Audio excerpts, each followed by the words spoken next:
Kim. Hey Sherry, how's it going? Great. How are you?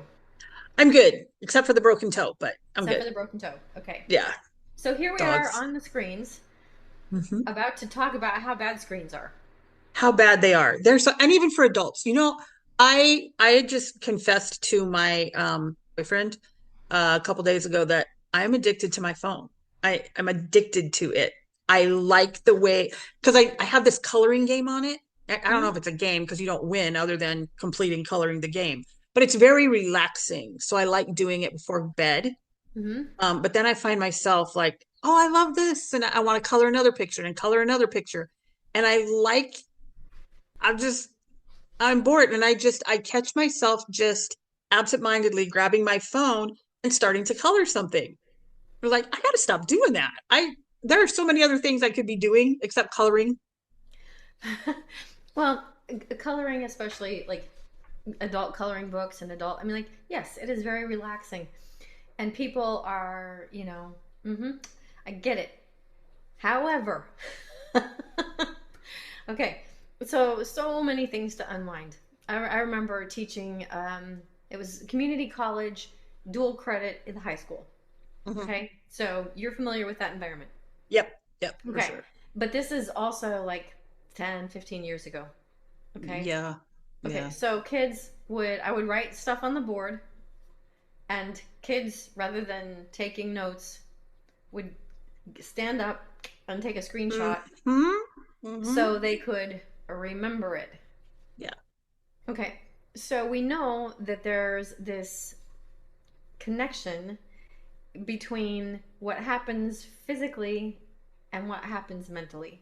Hmm. And the physical act of writing it Yep. down that It engages the connects to your corpus brain. Yeah. callosum. Yep, engages the corpus callosum, engages the amygdala, all of these memory centers that get Hmm. highlighted, and so bits and pieces of it get stored all over. Hmm. Does nothing. Nope. Okay, so we have that factor. Then we have the underlying blue light that it's Oh. in Hmm. TVs, it's in phones, iPads, tablets, screen. Everything. Yep. And the blue light we know interferes with the circadian rhythm, making it difficult to fall asleep. Hmm. Okay. The other fun thing that I'm going to throw out before we just start. Okay, there's a lot of psychology behind the timing of how long an image will show on like video games, and Hmm. and like also like the reward. Like you accomplish certain tasks and then you get something, even if it's just Right. you won something in the game, Hmm. a tool or a whatever. Um, so the speed of these things they've shown is designed to basically make it almost impossible to read in a book, Hmm. and it fits the pace of an ADHD brain, and so it encourages that speed and that need for speed, making people with ADHD love the computer, but Right. also it makes it more difficult for them to actually think. Okay. The other Ooh, thing that's sad. that's very sad. The other thing that I've noticed is that the a lot of the newer games, especially the ones where you can get online here and your friends in Connecticut and wherever, Right. we can play this Yeah. game together, right? There's no end. You can't hit pause. Okay? So Right. you, if you quit, it's gone. You can't come back and so which You can't means pick up. you can't Okay. hit pause and go to the bathroom. Hmm. You can't hit pause and go get ready for school. You can't. So I'm dealing with all kinds of anger issues in these kiddos but mom, I'm not done yet. Yes, you are. Okay, that would explain what I saw in the classroom then, because I could not understand how a fairly rational teenager, I mean, I know that sounds like an oxymoron, but teenagers, you would think that they could handle put the phone away, but no, they would have meltdowns over the phones. And we've even gone to the point where a lot of states, not just school districts, but states are banning the use of cell phones at school. But I was like, that's just adorable because you can't enforce that.